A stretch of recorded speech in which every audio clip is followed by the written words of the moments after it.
और पिता को देखती थी तुलसी रखनी है, फिर घंटी बजानी है, आदि आदि करके अब खड़ी हो गई, खाओ देख लो इसमें नमक ज्यादा तो नहीं है, सब ठीक है ना। और ठाकुर जी की ओर देख रही, खाओ, खा क्यों नहीं रहे आप? लड्डू गोपाल ऐसी बैठे हैं, मूर्ति है।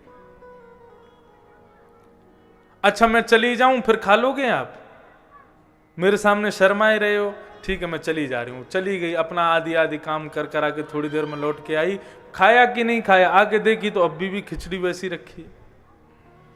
भगवान से पूरे दिन हो गए उसको प्रार्थना करते हुए, प्रभु भोग लगाओ ना, प्रभु खाओ ना। दोपहर का समय हो गया, कर्मा बाई ने कहा था, पिताजी कह के गए जब तक ठाकुर जी भोग नहीं लगावे तब तक मत पाना। ठाकुर जी को पकड़ करके कहती है, इतने गोल मटोल होते जा रहे हो, यदि नहीं खाओगे तो तुम्हारे गाल पिचक जाएंगे, पतले हो जाओगे, और तुम पतले हो जाओगे तो बुरे लगोगे, तो फिर मैं पिताजी से कह के दूसरे गोपाल जी मंगवा लूंगी। ऐसी सरल भावना, ऐसी निष्काम भक्ति उसकी, इतने प्रेम से ठाकुर जी से मनोविनोद कर रही है। ठाकुर जी खुद को रोक पाए? नहीं रोक पाए। तुरंत जगन्नाथ भगवान प्रकट हो गए और प्रकट होकर के कर्माबाई की खिचड़ी खाने लगे, उसके हाथ से पाने लगे।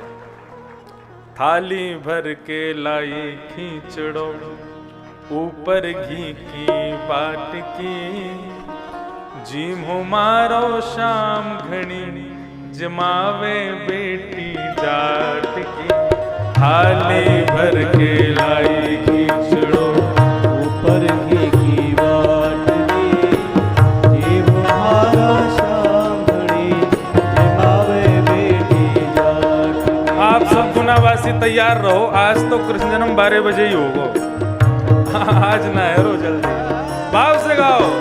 थाली भर के लाई खींचड़ो, ऊपर घी की बाट की, जीमो मारो शाम घड़ी, जमावे बेटी जाट की। थाली भर के लाई खींचड़ो, ऊपर घी की बाट की, जीमो मारो शाम घनी, जमावे बेटी जाट की। जमावे बेटी जाट की, जमावे बेटी जाट की, जमावे बेटी जाट की, जमावे बेटी जाट की। ओ बाबा मारो काम गयो है, ना जाने कब आवे गो। बाबा मारो काम गयो है, ना जाने कब आवे। बाबा मारो काम गयो है, ना जाने कब आवे गो। बाबा मारो काम गयो है, ना जाने कब आवे रो। उनके भरोसे बैठो रहो तो भूखो ही रह जावे गो। उनके भरोसे बैठ गयो तो भूखो ही रह जावे गो। हाँ, उनके भरोसे बैठो रहो तो भूखो ही रह जावे गो। उनके भरोसे बैठ गयो तो भूखो ही रह जावे गो। कर्माबाई कह रही है, बोले खिचड़ी देख के तुम्हारा मन ना कर रहा हो, मीठो खावे को मन कर रहा है, आज खिचड़ी खा लो, कल रबड़ी खिलाऊंगी। आज जमाऊं नाने खींचड़ो, काल राबड़ी घाट की। आज मो मारो शाम घड़ी, जमावे बेटी जाट की। ओ थाली भर के लाई खींचड़ो, ऊपर घी की बाट की। जीमो मारो शाम घड़ी, जमावे बेटी जाट की, जमावे बेटी जाट की। जमावे बेटी भक्त वत्सल भगवान की।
साचो प्रेम प्रभु से हो तो, साचो प्रेम प्रभु से हो तो, साचो प्रेम प्रभु से हो तो मूरत बोले काट की, जिमो मारो श्याम घड़ी, जिमावे बेटे जाट की। तो जीवो मारो श्याम घड़ी, जिमावे बेटी जाट की। थाली भर के लाई खींचड़ो, ऊपर घी की बाट की, जीमो मारो श्याम घड़ी, जिमावे बेटी जाट की। थाली भर के लाई खींचड़ो, ऊपर घी की बाटली, जीव मारा श्याम घड़ी, जिमावे बेटी जाट की। थाली भर के लाई खींचड़ो, ऊपर घी की बाट की, जीमो मारो श्याम घड़ी, जिमावे बेटी जाट की। जीव मारो श्याम घड़ी, जिमावे बेटी जाट की। ओ जीमो मारो श्याम घड़ी, जिमावे बेटी जाट की। ओ जीवो मारो श्याम घड़ी, जिमावे बेटी जाट की। बोलो भक्तवत्सल भगवान की। भक्ति हो तो कर्मा जैसी सांवरियो घर आवेगो। भक्ति भाव से पूरन होके हर्ष हर्ष गुण गावेगो। भगवान को भक्ति भाव अति प्रिय है। भाव के वश में है भगवान, भाव नहीं तो सब साधन झूठो, भाव नहीं तो सब साधन झूठो, बिरथा सकल निधान, भाव के वश में है भगवान। भाव नहीं तो भाव होए तो, भाव नहीं तो हर मंदिर में, भाव नहीं तो हर मंदिर में दीखत बस पाषाण, और भाव होए तो जित देखूं तित दीखत सुंदर श्याम, भाव के वश में है भगवान। भाव नहीं तो हर मंदिर में दीखत बस पाषाण, पत्थर ही दिखेगा, और भाव होए तो जित देखूं उतित दीखत सुंदर श्याम। परीक्षित जी महाराज को श्री सुखदेव जी कह रहे हैं कि तुम मुक्ति मांग रहे हो भक्ति को छोड़ के।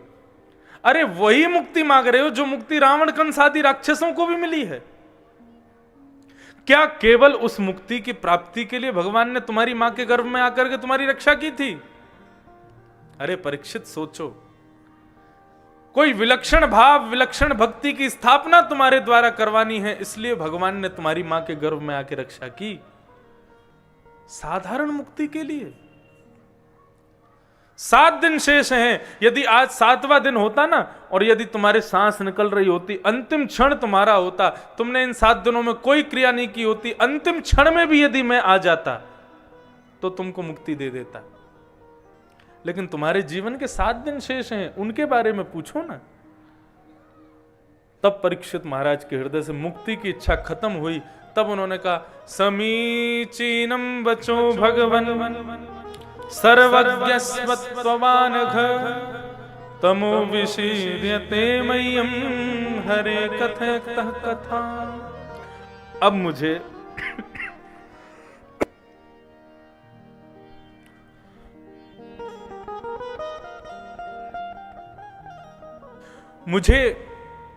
मुक्ति नहीं चाहिए। इन 7 दिनों में मैं कैसे भगवान का प्रिय भक्त बन सकूं, उसके लिए आप मुझे हरि की कथा सुनाओ। जब ये भाव कहा है तब सुखदेव जी महाराज खुश हुए और उन्होंने मंगलाचरण गाया। नमः परस्मै पुरुषाय भूयसे सदद्भवस्थान निरोध लीलया, गृहीत शक्ति तृतया यदेहिनामंतर भवायानुपलक्ष्य वर्तमने। श्री सुखदेव जी महाराज ने अब कथा कहना प्रारंभ किया। नारद जी ने ब्रह्मा जी से पूछा, प्रभु आप भगवान हो लेकिन आप भी किसी का ध्यान धरते हो, मैंने सुबह सुबह देखा है। तब नारद जी के भाव को सुनकर के ब्रह्मा जी बोले, नहीं बेटा, मैं भगवान नहीं हूं, ईश्वर तो नारायण है। नारायण परा वेदा, नारायण परा मखा, नारायण परा लोका, सब कुछ नारायण के पराधीन है। भगवान तो केवल नारायण है, मैं भी उनके पराधीन हूं।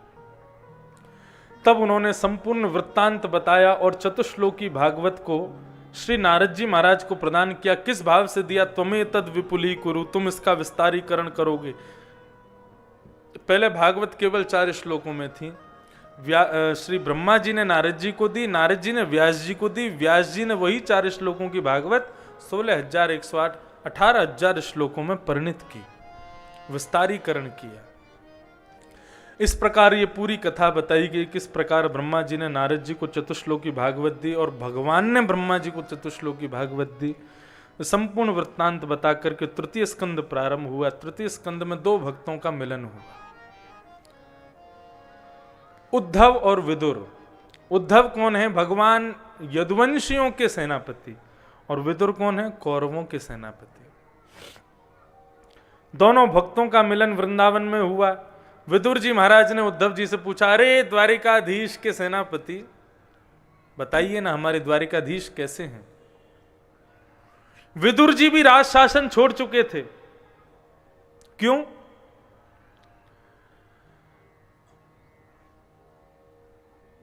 भगवान शांति दूत बनकर के आए थे कौरवों के पास, और कौरवों से आकर के, दुर्योधन से आकर के भगवान ने प्रस्ताव रखा कि दुर्योधन, ये महाभारत युद्ध मत करवाओ। यदि ये महाभारत युद्ध होगा, कितनी माताएं विधवा हो जाएंगी, कितने बालक अनाथ हो जाएंगे, खून से बहेगी गंगा कितने वर्षों तक। मत करो ये युद्ध। हम कुछ नहीं चाहते, केवल 5 पांडवों को, कुछ नहीं तो भारत के छोटे छोटे 5 गांव दे दो, वो वहीं रह लेंगे, लेकिन युद्ध मत करो। लेकिन दुर्योधन ने कह दिया, सुच्चग्रैव न दास्यामि बिना युद्धे न केशव, सुई की नोक के बराबर जमीन भी बिना युद्ध के नहीं दूंगा, युद्ध तो होगा। भगवान बोले ठीक है।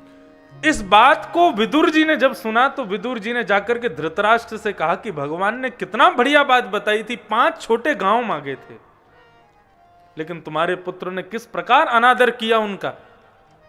अरे धृतराष्ट्र, हमें तो लगता है तुम्हारे घर में ये आस्तीन का सांप है। कौन? दुर्योधन। इसको घर से निकाल दो। इस बात को किसी ने जाकर के दुर्योधन को कह दिया कि विदुर काका आपको आस्तीन का सांप कह रहे हैं। दुर्योधन को जैसे ही पता चला तो आकर के विदुर काका को उल्टा सीधा बोलने लगा, हमारा अन्न खाते हो, हमारे अन्न पर पलते हो, हमें उल्टा सीधा बोलते हो। विदुर जी ने तुरंत अपने धनुष बाण और सब वहीं रख दिए। बोले क्षमा कीजिए, अब मैं आपके यहां नहीं रह सकता। और धनुष बाण इसलिए छोड़ करके जा रहा हूं, कहीं तुम लोग ये ना सोच लो कि मैं पांडवों के पास जाकर के मिल जाऊंगा। अन्न खाया ना तुम्हारा, तो वफादारी अंत तक निभाऊंगा, लेकिन अब तुम्हारे पास नहीं रहूंगा। आओ नहीं आदर नहीं, नहीं नैनन प्रेम, तुलसी तहां न जाइए चाहे कंचन बरसे मेघ। जहां पर बुलाया ना गया हो, जहां पर आदर ना किया जाता हो, जहां पर नैनों में प्रेम ना हो, आपको देख करके कोई खुश ना होता हो, तुलसी तहां ना जाइए, वहां जाना ही नहीं चाहिए, चाहे वहां पर सोने की बारिश ही क्यों ना हो रही हो। यही तो हुआ था किसके साथ? सती के साथ। आमंत्रण नहीं था दक्ष प्रजापति का, लेकिन फिर भी गए, और गए तो वहां पर फिर जो हुआ सबको पता है। विदुर जी महाराज ने तत्क्षण राज्य छोड़ दिया, वृंदावन में श्री उद्धव जी से मिले, उद्धव जी से पूछा, तब उद्धव ने बताया भगवान अपने स्वधाम चले गए, जाते जाते ज्ञान उपदेश करके गए भागवत धर्म का, और मैत्रेय मुनि को उन्होंने आज्ञा की कि तुम्हारे आश्रम पर मेरा प्रिय विदुर आएगा, उसको ये भागवत धर्म तुम सुना देना। मैत्रेय मुनि आपका हरिद्वार में इंतजार कर रहे हैं विदुर जी। विदुर जी तुरंत दौड़ करके हरिद्वार पहुंचे हैं और मैत्रेय मुनि के आश्रम पर जाकर के उन्होंने प्रणाम किया और वहां पर मैत्रेय और विदुर संवाद चला है। केवल एक श्लोक में हम लोग ये सुने, बहुत बड़ा है इसलिए मैं केवल एक श्लोक मात्र स्पर्श करूं। मैत्रेय विदुर संवाद, फिर पुनः कथा के बीच में ये कोई ना कोई प्रसंग आते रहेंगे। विदुर जी महाराज ने मैत्रेय मुनि से एक प्रश्न किया और ये प्रश्न इतना सुंदर है कि सबको सुनना चाहिए।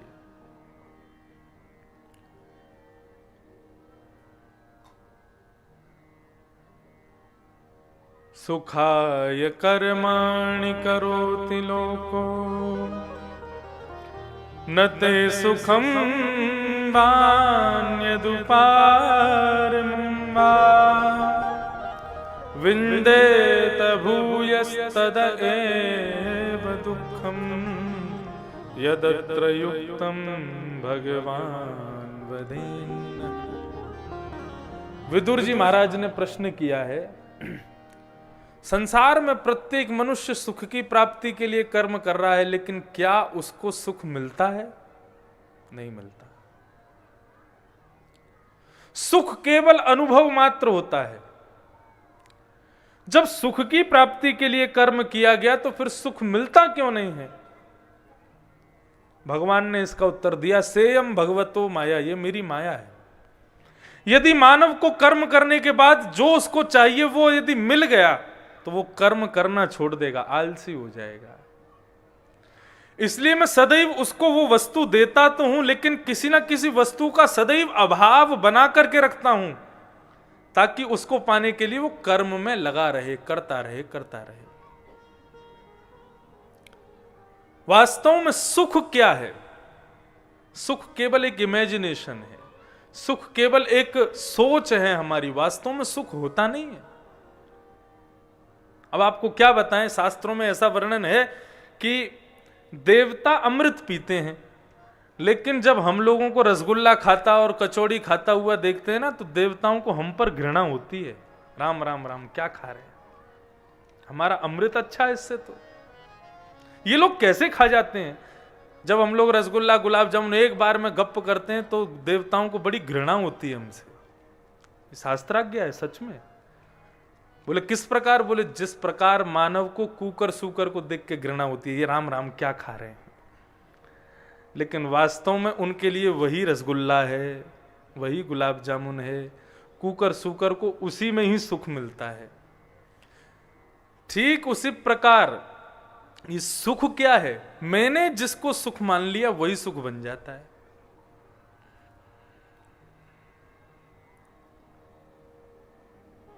ये पटका है, मुझे सुख दे रहा है, लेकिन जरूरी नहीं है यहां बैठे हर व्यक्ति को इससे सुख मिलेगा।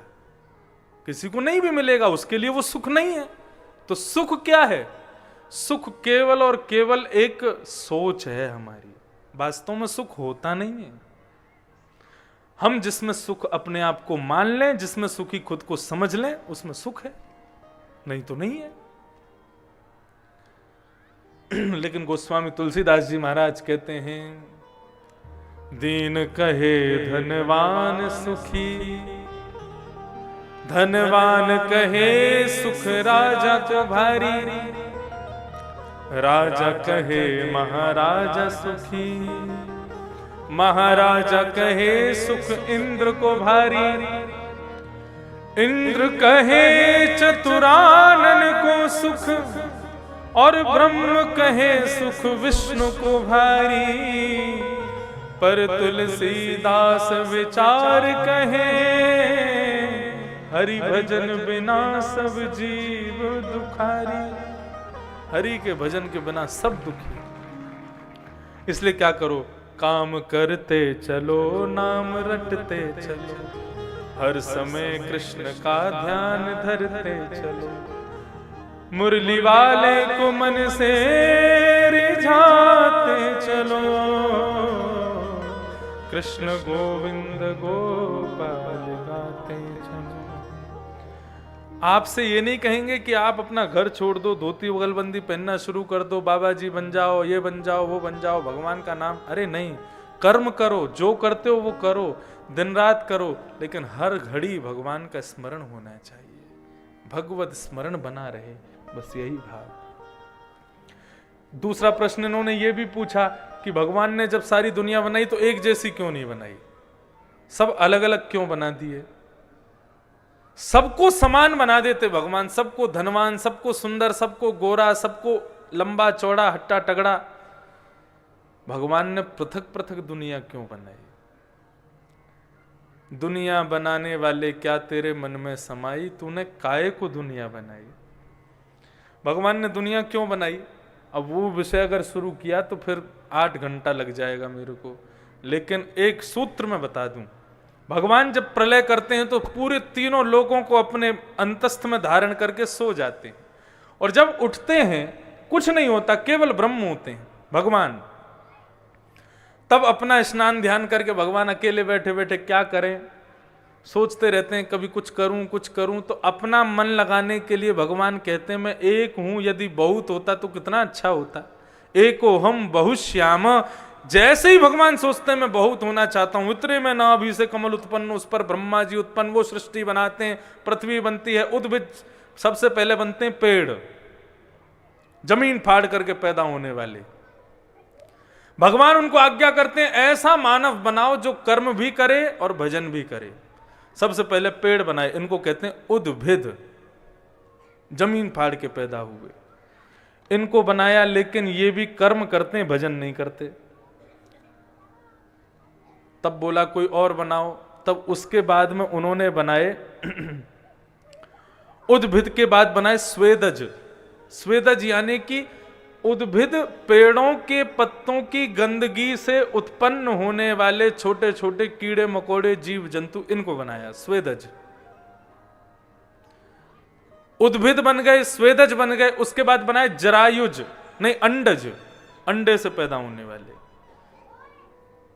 लोग पूछते हैं पहले अंडा आया कि मुर्गी, भागवत के अनुसार सबसे पहले अंडा बनाया गया, अंडज।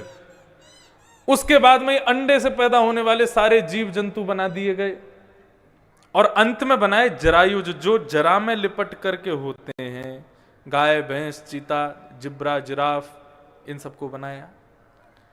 इस प्रकार करते करते करते करते महाराज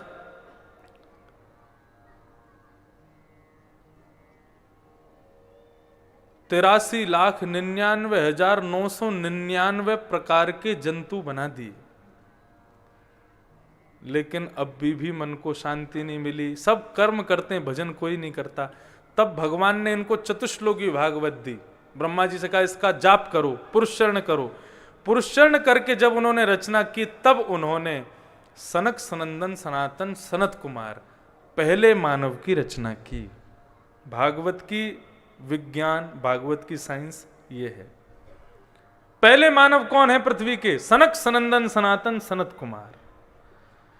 चारों का जन्म होते ही ब्रह्मा जी ने कहा कि बेटा मैंने तुमको क्यों बनाया? बोले भजन करने के लिए बनाया। और भजन करते हुए चारों चले गए। बोले कि अब ये भजन ही भजन करेंगे, कर्म नहीं करेंगे तो कैसे चलेगा? तब 10 मानस पुत्र बनाए, जिसमें सबसे छोटे नारद जी। उनसे पूछा बेटा मैंने क्यों बनाया? बोले भजन करने के लिए बनाया। तो ब्रह्मा जी क्रोधित हो गए। ललाट नीला पड़ा और उस नीले ललाट का भेदन करके भगवान शिव वहां से प्रकट हो गए। बोलो देवादिदेव महादेव शंकर भगवान की जय। भगवान शिव का प्रादुर्भाव हुआ। शंकर जी को ब्रह्मा जी ने पकड़ा, बेटा मैंने क्यों बनाया है आपको? बोले भजन करने के। बोले चुप, भजन भजन भजन, कर्म कौन करेगा? जाओ जाकर के सृष्टि करो। अब शंकर जी का सृष्टि में मन ही नहीं लग रहा, संसार बनाने में उनकी कोई रुचि नहीं। आज हम लोग गए थे केदारनाथ, देखो कैसे बाबा कहाँ बैठे हैं, बिल्कुल बीहड़ जंगल में एक पर्वत के नीचे, पूरे दिन भीगते ही रहते हैं। भीगे देवता पूरे दिन गीले रहते हैं। रस में रसीली रस में रहत गड़ी, एक पद है हमारे अष्ट सखाओं का। ऐसे ही भगवान शिव हमेशा रस में सराबोर रहते हैं, सदैव भीगते रहते हैं। भगवान शिव को बनाया गया। ब्रह्मा जी ने फोर्सफुली उनसे कहा कि सृष्टि करो, बनाओ, इंसान बनाओ। तब शंकर जी ने क्या बनाया? को मुखहीन विपुल मुख काहू। किसी के तो मुंह ही नहीं बनाया, केवल धड़ी धड़ बना दिया, बिना मुंह के ही घूम रहा है आदमी। और किसी के विपुल मुख काहू, किसी के बहुत सारे मुंह बना दिए। किसी को बिन पग चल ही, बिना पैर के ही चल रहा है महाराज, ऐसा बना दिया। ब्रह्मा जी के द्वारा बनाए गए जीव तो बोलते थे, लेकिन शंकर जी के द्वारा बनाए गए जीव बोलते नहीं, हुंकार भरते हैं। किनको बनाया? भूत प्रेत पिशाचनी डाकनी साकनी, इनको बना दिया। रावण ने अपनी स्तुति में लिखा कि मेरे गुरुदेव शंकर जी ने कैसी सृष्टि बनाई। यस्यास्ते ड्राट ड्राट ड्रुट ड्रुट मम लम टम टटम टम टटम टम डम शम डुडम शम डुहि डुहि चकितम भूपके भूपनालम तैलम तैलम तु तैलम खुकु कुकु कुकु ख्वांग कुख्वांग ख्वांग कुख्वांग ख्वांग। यस्यास्ते गायन्ते वसति च सकलम पातु नो चंद्रचूड़। ये जितने भी स्वर अभी निकाले हमने, ऐसे बोलने वाले जीव बनाए भगवान शिव ने। भूत प्रेत बना दिए महाराज। ब्रह्मा जी बोले देख के आवे हमारी सृष्टि कैसी बन रही है बेटा, सब बढ़िया बना रहा है कि नहीं। नीचे आके देखा तो महाराज भूत प्रेत घूम रहे हैं पूरी पृथ्वी पे।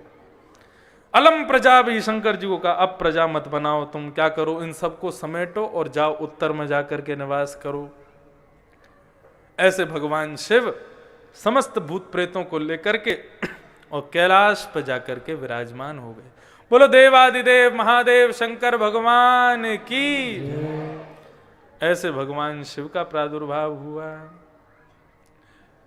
नमामि शमीशान निर्वाण रूपम विभुम व्यापकम ब्रह्म वेद स्वरूपम निजं निर्गुणं निर्विकल्पं निरीहं चिदाकाशमाकाशवासं भजेऽहं नमामि शमीशान निर्वाणरूपं विभुं व्यापकं ब्रह्मवेदस्वरूपम् निजं निर्गुणं निर्विकल्पं निरीहं चिदाकाशमाकाशवासं भजेऽहं करालं महाकालकालं कृपालं गुणागार संसार पारं नतोऽहं नमामि शमीशान निर्वाणरूपं विभुं व्यापकं ब्रह्मवेदस्वरूपं। श्री केदारनाथ भगवान की। ऐसी सृष्टि बनाई। ब्रह्मा जी को लगा क्या करें कैसे करें, सृष्टि बनने में नहीं आ रही है। तभी उन्होंने अपने वाम अंग से पहली बार एक स्त्री का निर्माण किया जिसका नाम है सतरूपा, और अपने दाहिने अंग से एक पुरुष बनाए जिनका नाम स्वयंभू मनु। स्वयंभू मनु सतरूपा का निर्माण करके कहा कि अब जाओ जाकर के तुम लोग सृष्टि करो। जैसे पृथ्वी पर जाने लगे तो हिरण्यकश्यप के भाई हिरण्याक्ष पृथ्वी का हरण करके चले गए। तभी ब्रह्मा जी की नासिका से भगवान बराह प्रकट हुए।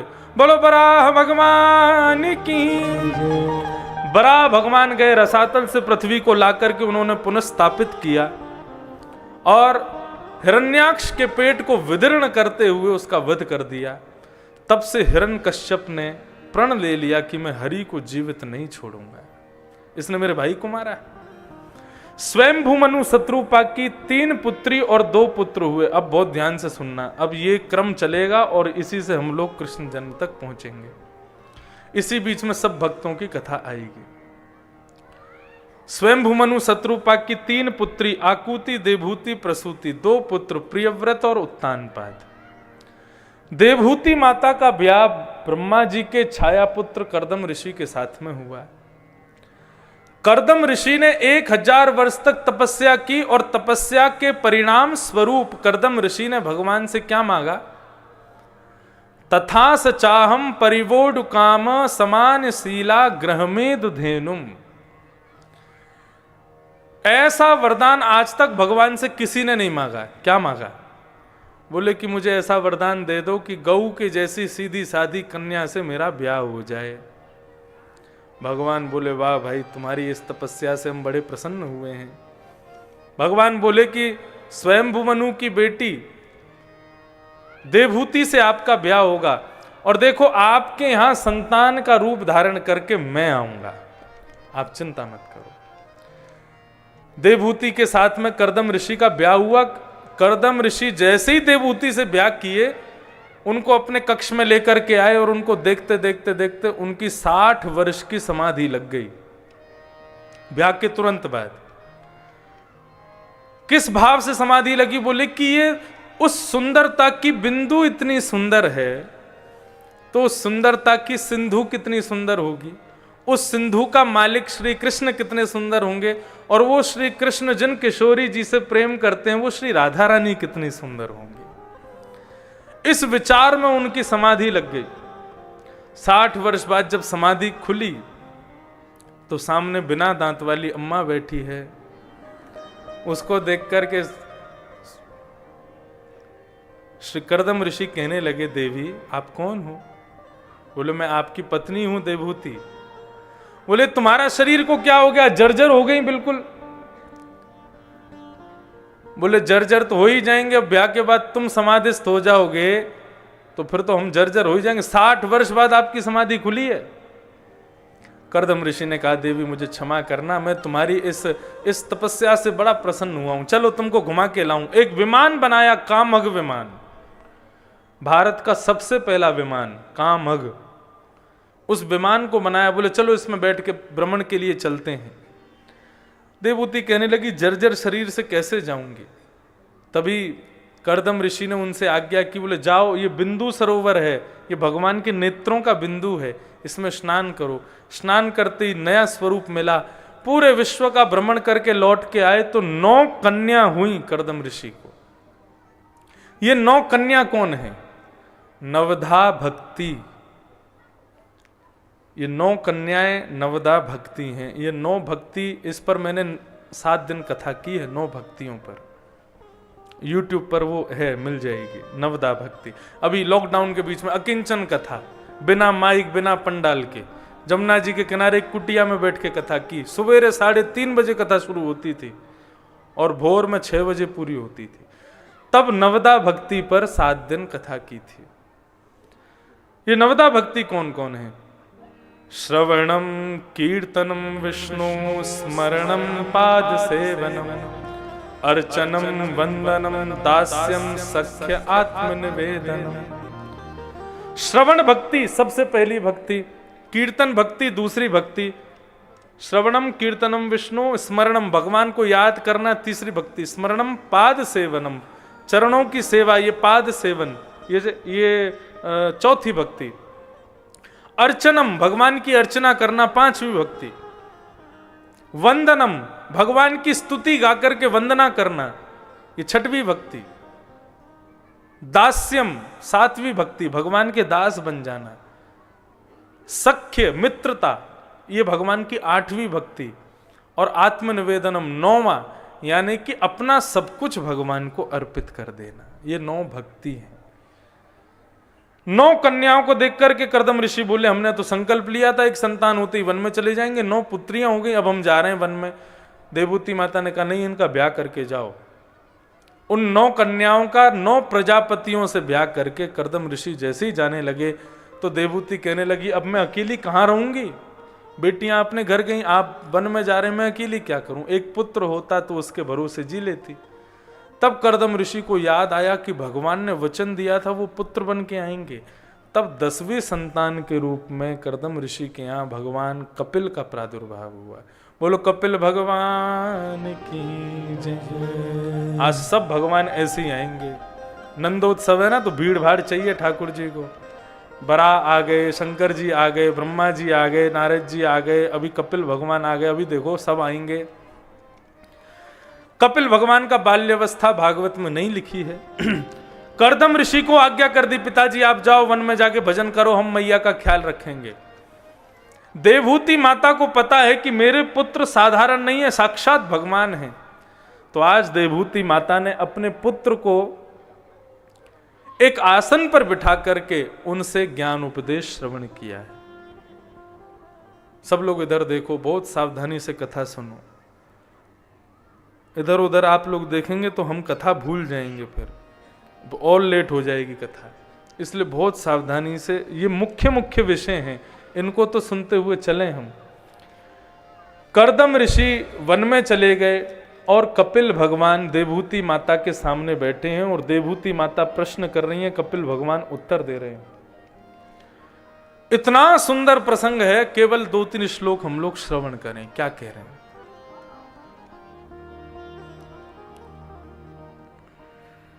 कौशिकी ध्वनि, वाह। देवहूति माता अपने पुत्र भगवान कपिल को सामने आसन पर बिठाती हैं और कहती हैं कि मुझे पता है आप ईश्वर हैं, आज मैं आपसे कुछ प्रश्न करना चाहती हूं, उनका उत्तर मुझे दीजिए। भगवान कपिल कहते हैं मां पूछो। ये श्रीमद् भागवत की फिलॉसफी है। श्रीमद् भागवत का सांख्य शास्त्र कहा जाता है, दर्शन शास्त्र। बड़े बड़े यूनिवर्सिटी में लोग इस पर दर्शन शास्त्र इसी को कहा जाता है जो अभी भगवान कपिल सुनाएंगे, इसलिए बहुत ध्यान से सुनना। सबसे कठिन प्रसंग है भागवत का और सबसे सुंदर, आनंद आता है इसको सुनने में।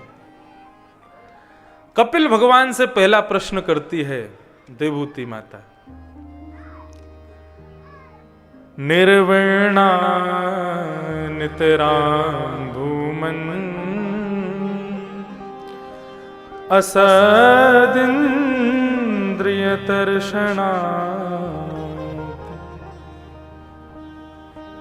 येन संभाव्यमानेन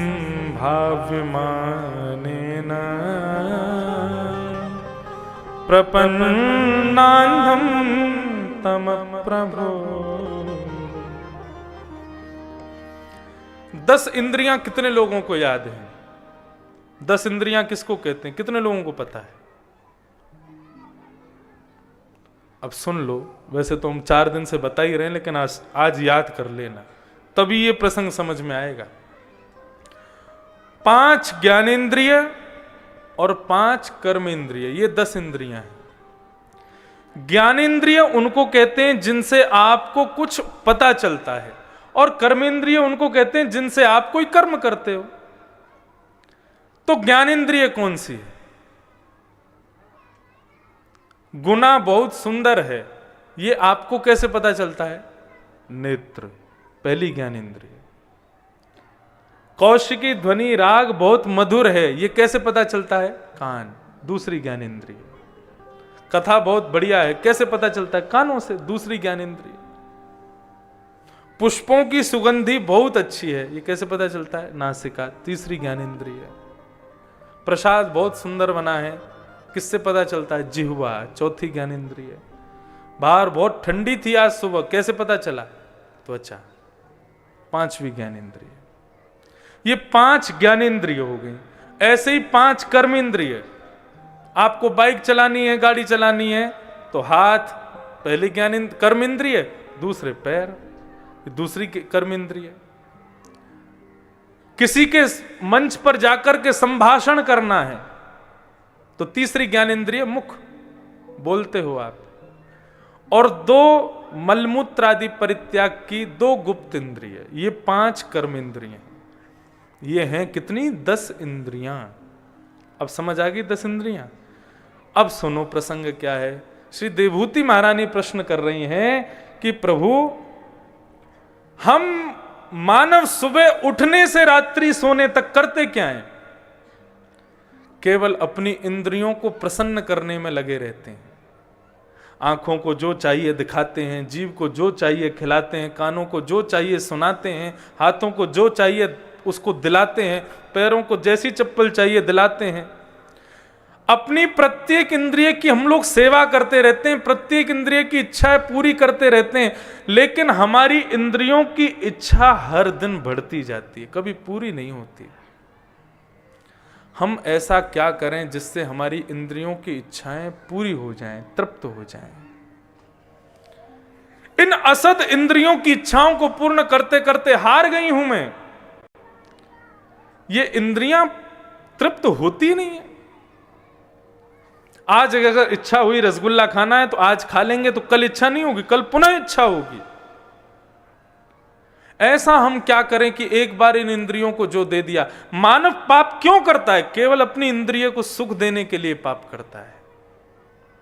केवल अपनी इंद्रियों को सुख देने के लिए ही हम पाप करते हैं, और केवल इंद्रियों को सुख देने के लिए ही पुण्य करते हैं।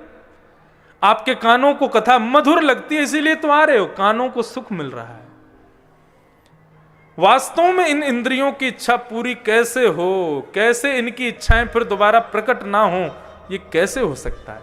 भगवान से प्रश्न किया। भगवान उत्तर दे रहे हैं, चेतः खल्वस्य बंधाय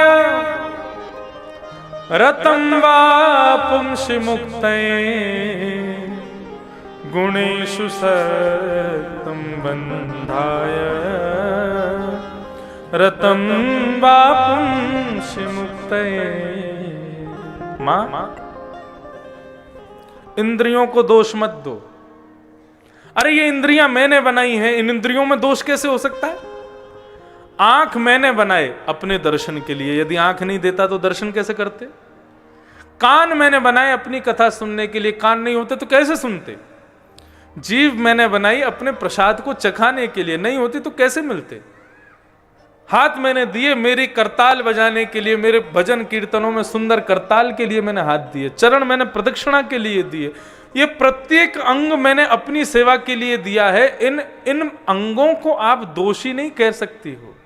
ये अंग दूषित नहीं है, तो दूषित कौन है?